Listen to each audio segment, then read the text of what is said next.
Salve ragazzi, bentornati. Continuiamo a parlare di rivoluzione industriale. Oggi parliamo della rivoluzione industriale negli altri paesi europei.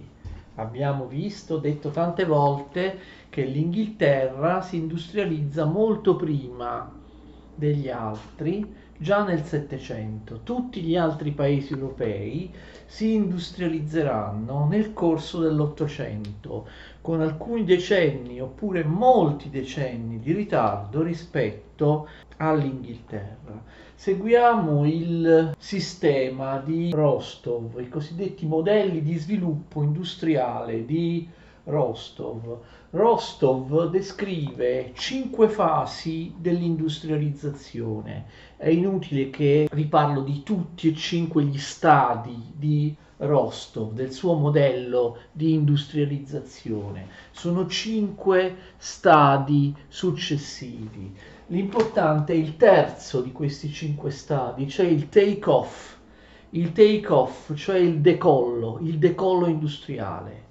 L'epoca in cui ogni paese ha il suo take-off è l'epoca, è il momento in cui quel paese, ciascun paese, può dirsi veramente un paese industrializzato, compiutamente industrializzato. Abbiamo quindi il modello primario, secondo Rostov, che è quello dell'Inghilterra, che si industrializza a fine Settecento, d'accordo? Poi abbiamo alcuni paesi che si industrializzano poco tempo dopo l'Inghilterra, intorno al 1830. Questi paesi sono Belgio e Francia, e questo è detto modello di industrializzazione precoce. Francia e Belgio sono tra i primi paesi che si industrializzano, ovviamente però dopo l'Inghilterra. Germania, forse Svizzera e Svezia, ci mettiamo un punto interrogativo, si industrializzano circa nel 1850. Questo è un modello di industrializzazione media, d'accordo? Quindi industrializzazione precoce, Belgio e Francia, industrializzazione mediana, Germania, forse Svizzera e Svezia. Poi abbiamo il modello di industrializzazione ritardata, che riguarda Russia e Italia, paesi che si industrializzano sì, ma si industrializzano molto tardi, soltanto all'inizio del Novecento. Poi ci sono paesi con un altro modello di industrializzazione fallita. E il classico esempio è la Spagna. La Spagna non si è industrializzata mai, mai, anche oggi, cioè mai, anche nel XX secolo, anche oggi la Spagna non ha nulla a che fare con un paese industriale. Quindi questi, diciamo, sono i modelli. Esemplare è l'industrializzazione del Belgio. Rostov indica il 1830 perché comunque considera il Belgio industrializzato pienamente soltanto quando il Belgio stesso ottiene l'indipendenza. Ricordate, proprio nel 1830 il Belgio si ribella all'Olanda che lo teneva sottomesso e diventa uno stato indipendente. Però secondo molti altri storici il Belgio si sarebbe industrializzato addirittura nel 1800, quindi prestissimo, durante le guerre napoleoniche, durante la sottomissione al sistema napoleonico. Il Belgio, invaso dalla Francia, iniziò ad attivare le sue notevoli miniere di carbone. Il Belgio, attenzione, mise su delle industrie notevolissime, le industrie tessili di Gand e di Vernier, le industrie metallurgiche, le industrie del ferro a Charleroi, miniere di carbone a Liegi e nella zona di Liegi, ma in realtà in molti posti del Belgio. E poi il polo industriale finanziario di Bruxelles. Quali sono le motivazioni di questa industrializzazione molto precoce del Belgio? Prima di tutto il Belgio, dicono molti storici, aveva dei capitali, no? Come in Inghilterra, l'importanza della cosiddetta accumulazione primaria o accumulazione originaria. Ci sono dei privati che hanno messo insieme notevoli capitali. Prima di tutto capitali commerciali. Vi ricordate che già nel Settecento il Belgio si era notevolmente ripreso rispetto, rispetto al 600, rispetto al disastro, al declino del 600. Ne abbiamo parlato, abbiamo detto che alla fine del Settecento il Belgio era terzo dopo l'Inghilterra e la Francia nel commercio mondiale, nelle quote di commercio mondiale. Aveva surclassato l'Olanda, che invece nel secolo precedente, nel 600, aveva ampiamente superato il Belgio. Quindi ancora quando il Belgio era nel 700 possedimento dell'Austria, d'accordo? Si chiamavano Paesi Bassi austriaci. Poi viene appunto inglobato all'interno dell'Olanda. Quindi il Belgio aveva dei capitali commerciali accumulati grazie al commercio marittimo internazionale nel Settecento, ma anche capitali finanziari. Aveva delle grosse banche che potevano fare credito. Uno dei problemi del Belgio, l'abbiamo visto, è il fatto della mancata esistenza di uno Stato nazionale indipendente che sarà realizzato soltanto nel 1830. Secondo alcuni, se il Belgio avesse avuto un'indipendenza prima, avrebbe potuto industrializzarsi anche prima, d'accordo? L'industrializzazione della Francia intorno al 1830 si evidenzia attraverso due fattori fondamentali. Primo, il boom dei metalli, delle industrie che riguardano il ferro e ogni tipo di metalli. Sono tra le più moderne ed efficienti d'Europa in Francia intorno al 1830. Poi l'industria chimica avanzatissima, anche se per l'industria chimica bisogna aspettare qualche decennio dopo il 1830. Secondo molti storici, però, l'industrializzazione della Francia, oltre a essere in realtà successiva a quella del Belgio, ma voi direte no, è sempre 1830, sì, l'industrializzazione della Francia procede con dei periodi di forte avanzamento, ma dei periodi anche di blocco e comunque ha tutta una serie di ombre. Cosa succede? Primo, in Francia, a differenza di tutti gli altri paesi industriali, c'è una mancanza dell'esplosione demografica. Questo lo vedremo in seguito, per motivi non facili da spiegare. Mentre quasi tutti gli stati europei maggiorano la propria popolazione, maggiorano notevolmente la propria popolazione nel corso dell'Ottocento, questo non avviene in Francia, è uno dei paesi in cui la crescita demografica è minore, d'accordo? Quindi manca l'esplosione demografica. Questo significa che mancano anche tutti quegli operai che in più che avrebbero potuto esserci e il mercato interno comunque resta asfittico. Ricordate invece il modello di industrializzazione inglese, si basava su una forte domanda interna di prodotti, di manufatti di ogni tipo. Invece il mercato interno, le persone che spendono per acquistare merci, sono tutte cose molto limitate in Francia. C'è una scarsa crescita demografica in Francia, quindi c'è una minore industrializzazione. Se ci aggiungete il ritardo nella costruzione delle ferrovie rispetto a tanti paesi europei, capite che l'industrializzazione della Francia presenta delle perplessità.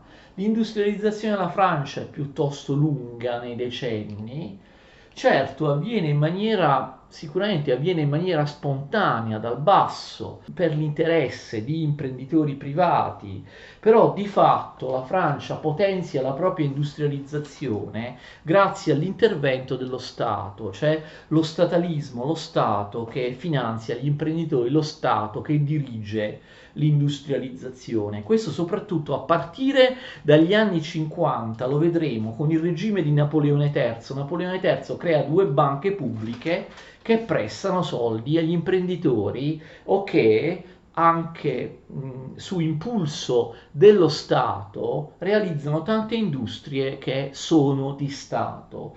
Quindi abbiamo un capitalismo, un'industrializzazione foraggiata e diretta dallo Stato, quindi un mercato, in realtà un'economia statalista, un'economia dirigista. Questo, ripeto, non vale per le prime fasi di industrializzazione della Francia, che sono spontanee, però a partire dagli anni 50, col regime di Napoleone III, sì. Quindi vedete tutte queste carenze, tutti questi problemi del mercato, del capitalismo francese, vengono poi appianati dall'intervento dello Stato. Non è l'unico caso. Abbiamo visto che in Inghilterra il processo di industrializzazione è molto lungo, è un processo continuo che dura sicuramente più di un secolo. Che cosa succede? Succede che gli altri paesi europei, di fronte all'enorme industrializzazione dell'Inghilterra, tendono, non solo la Francia, attenzione, a industrializzarsi a tappe forzate.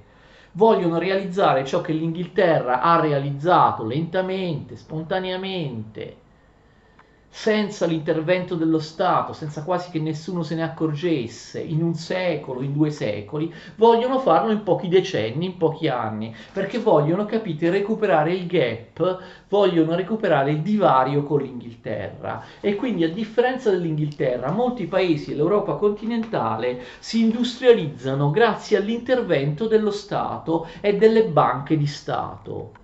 Quindi un'industrializzazione guidata dall'alto, d'accordo, dai governi, dal potere, mentre assolutamente in Inghilterra non era stato così.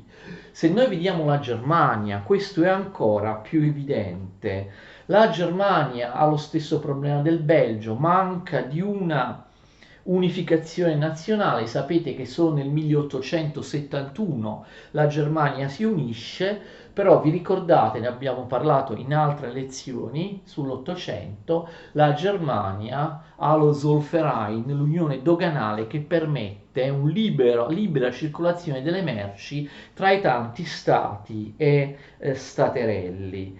C'è un'assenza di Stato nazionale, ma ci sono anche condizioni sociali ed economiche in Germania molto più arretrate rispetto all'Inghilterra e anche rispetto alla Francia. La terra appartiene ancora a una grande proprietà feudale, quella degli Junker, no? A cui appartiene anche Bismarck. L'industrializzazione viene fatta proprio intorno al 1850 grazie all'intervento dello Stato. Nel 1850 la Germania era divisa in tanti stati, ma molti di questi stati foraggiano direttamente l'industrializzazione. In particolare questo avviene in Prussia, d'accordo?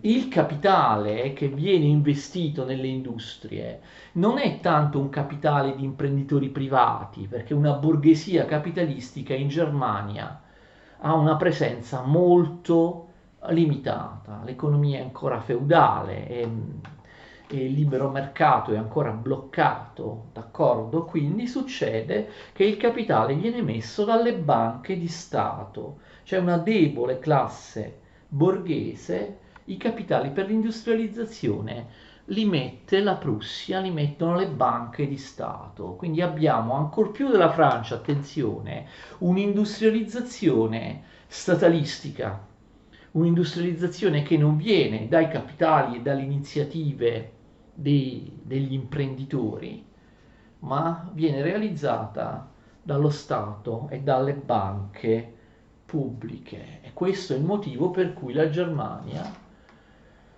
riesce a colmare il divario con l'Inghilterra in pochissimo tempo, in pochissimi anni, proprio perché lo Stato, con delle procedure accelerate, forzate, fa quello che spontaneamente il mercato avrebbe fatto forse in molti decenni. Il fatto che in Germania l'industrializzazione sia guidata dallo Stato è testimoniato dal fatto che si industrializza prima l'industria pesante e poi l'industria tessile.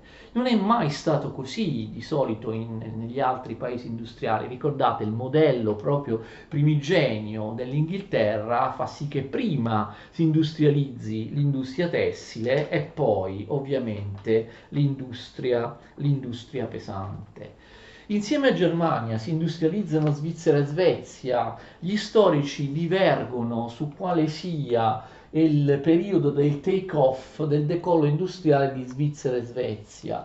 Però a differenza di quanto forse molti di voi pensano, Svizzera e Svezia sono tra i primi paesi europei che si industrializzano, d'accordo? Voi pensate Svizzera e Svezia dei paesi tranquilli dove prevale l'agricoltura, ma assolutamente non è così.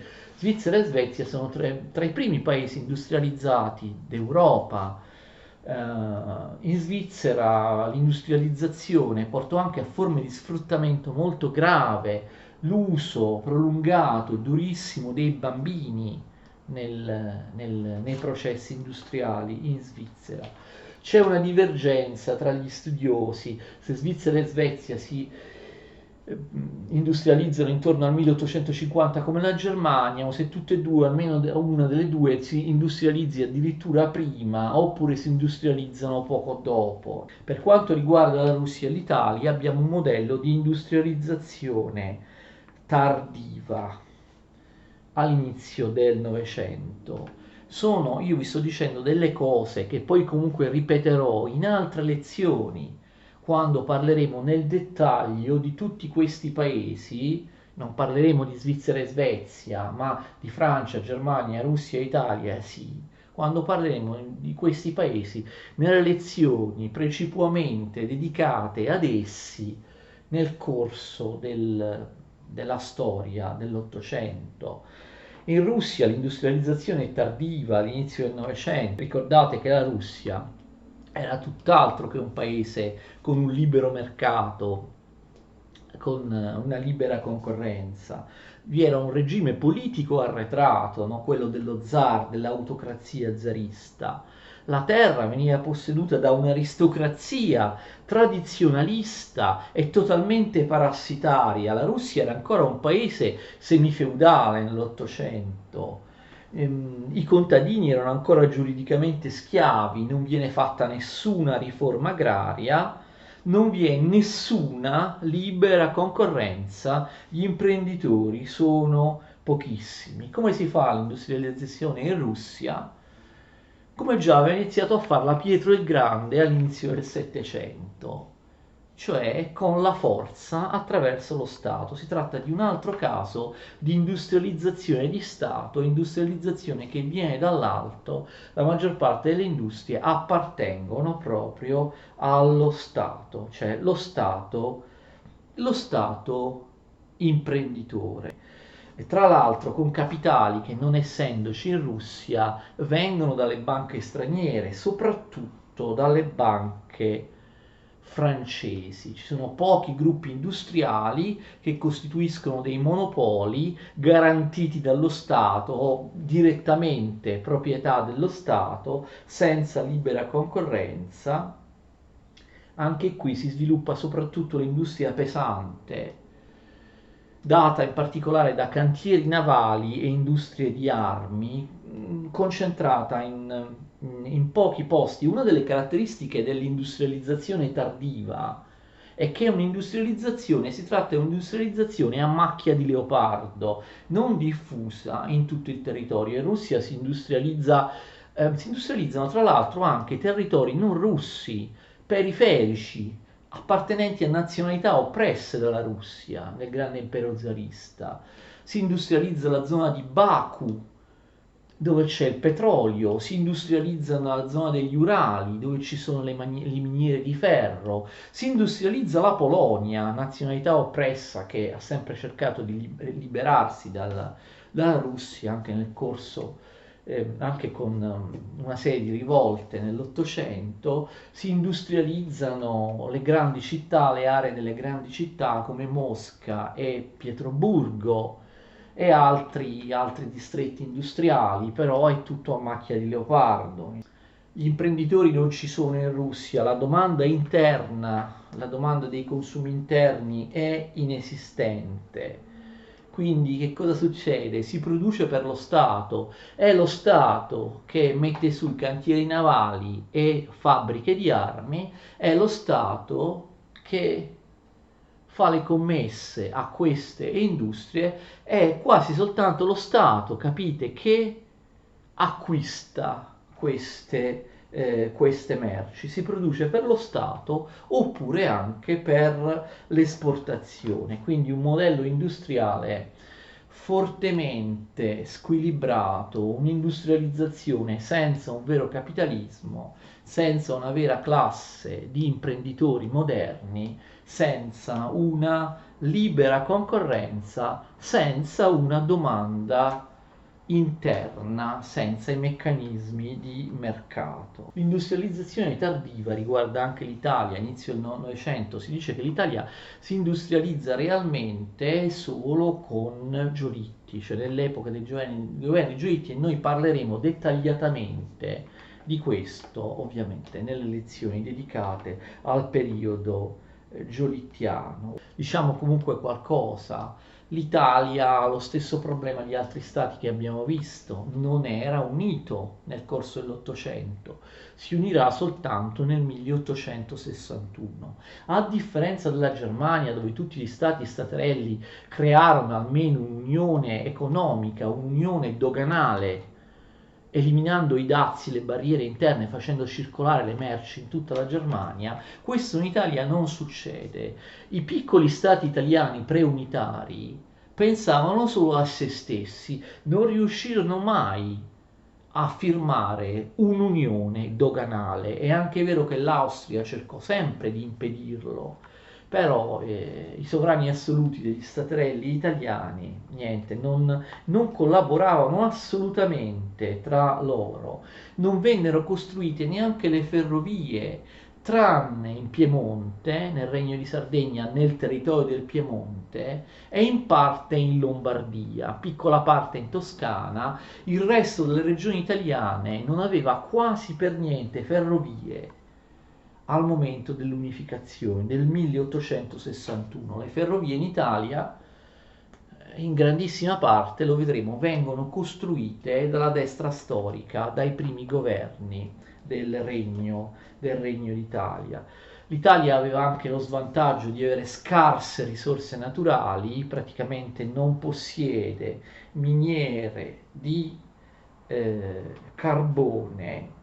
Di fatto succede che a lungo, soprattutto prima dell'unità d'Italia, le uniche industrie siano quelle della seta e della lana, cioè le industrie più importanti prima dell'unità d'Italia, ma anche dopo, sono quelle della seta e della lana, stanno tutte nel centro-nord, perché le industrie della seta e della lana sono comunque industrie molto legate al territorio rurale, e l'Italia era un paese prevalentemente contadino. Al sud vi era il latifondo dei baroni meridionali, nessuna riforma agraria. L'Italia si industrializza, lo vedremo, anch'essa grazie all'aiuto determinante dello Stato, un protezionismo di Stato, che garantisce, che protegge, che finanzia pochi gruppi industriali che creano dei monopoli, d'accordo? Vi sono pochi capitali privati. E poi vedremo, l'industrializzazione italiana guidata dallo Stato sarà intenzionalmente direzionata solo verso il nord-ovest, nel triangolo industriale Genova, Milano, Torino. Non è che adesso l'arretratezza del centro-sud l'ha inventata, l'ha creata lo Stato unitario.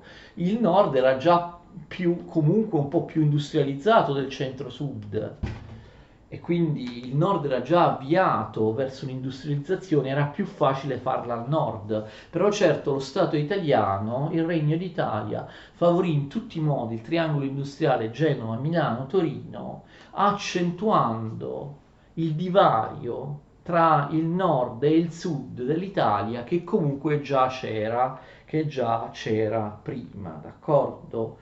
Il bello è che poi uno spirito imprenditoriale esisteva, uno spirito imprenditoriale, soprattutto in Lombardia, in Emilia, si forma quello che sarà sempre il nerbo dell'economia industriale italiana e in parte lo è anche adesso, anche se c'è una crisi del settore.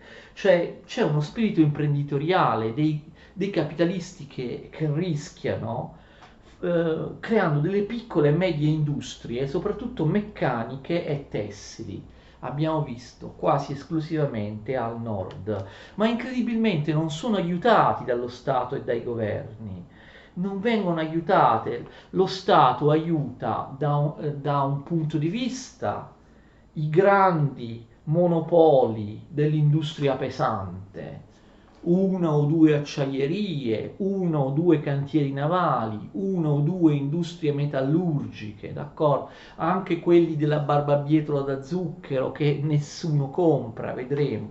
Cioè lo Stato aiuta l'industria pesante e aiuta anche il blocco agrario del sud. Quindi queste piccole e medie industrie meccaniche e tessili, spesso gestione familiare del centro-nord, del nord, vengono schiacciate da una parte dall'industria pesante, dall'altra dal latifondo agrario.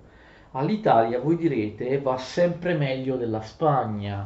Sembrerà strano a molti, la Spagna non si è industrializzata mai. Anche adesso la Spagna non è affatto industrializzata, la Spagna non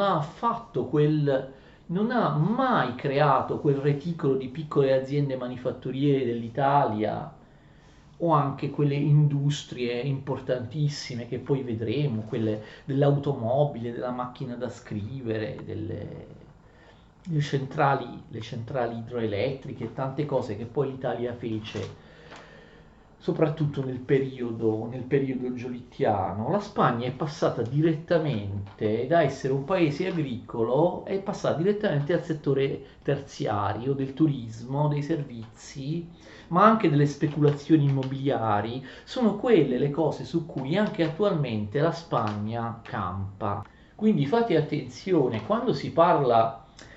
Conoscere la storia serve anche per decodificare alcuni problemi attuali. Si parla spesso nei giornali, nel corso degli anni. La Spagna ci sta superando, la Spagna, la crescita della Spagna. La stessa cosa si fa per l'Irlanda, paese anch'esso che è privo totalmente di una storia di industrializzazione. Io non mi fido molto. Molto spesso questi paesi come Spagna e Irlanda crescono soltanto per motivi speculativi oppure per l'immissione di capitali dall'estero. Poi infatti dopo qualche anno crollano, d'accordo? Poi si dice che stanno di nuovo riemergendo, stanno superando l'Italia, ma io non mi fido molto di come possano arricchirsi davvero e avere un'economia equilibrata paesi come la Spagna che non hanno alcun tipo di tradizione industriale, neanche nelle piccole manifatture. La Spagna è proprio un modello che rappresenta un museo degli orrori per gli economisti, per gli storici dell'industria. La Spagna è arretrata e agricola nell'Ottocento, c'è un latifondo totalmente improduttivo, terre abbandonate. Non tutti gli eventi storici che abbiamo visto possono essere sempre ricondotti chiaramente a motivazioni economiche. Da secoli in Spagna vi erano proprietari terrieri che non volevano lavorare, refrattari al lavoro produttivo, all'investimento. Le terre vengono lasciate in abbandono. Pensate che persino quando nel 1820 e in altri casi vennero addirittura sequestrate dallo Stato, nazionalizzate le terre improduttive della Chiesa, degli enti ecclesiastici che lasciavano in abbandono, lo Stato le sequestra, le nazionalizza, le vende all'asta, queste terre finiscono nelle mani di ceti assolutamente parassitari e speculatori che non le fanno minimamente fruttare. Non c'è proprio una mentalità imprenditoriale in Spagna. La Spagna nell'Ottocento importa tutto dall'estero, non riesce a creare nessun tipo di industria, per esempio per quanto riguarda le navi, il materiale ferroviario, i telai, la macchina a vapore. Tutte queste cose, cioè anche le principali macchine che riguardano l'industrializzazione, deve importarle dall'estero. La Spagna non è minimamente capace di produrla. La Spagna ha delle tasse alte, nell'Ottocento è attanagliata da un fortissimo deficit pubblico e insomma all'inizio del Novecento la Spagna è ancora un paese agricolo.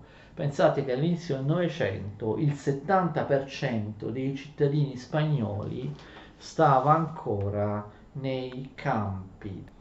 Beh, io ho terminato questa lezione, ne faremo un'ultima sulla rivoluzione industriale, un'ultima per ora, un'ultima, non so se magari in seguito deciderò di aggiungere qualcosa. Le cose diciamo basilari, le cose di cui parlano fondamentalmente i manuali di storia, le esauriremo, se ci va bene, alla prossima lezione. Parleremo della società, di cosa succede nella società durante la rivoluzione industriale, in particolare nella prima metà dell'Ottocento. Società, classi sociali, opinione pubblica, cioè tanti fenomeni sociali e materiali, e quindi ci vediamo la prossima volta, la prossima lezione. Arrivederci.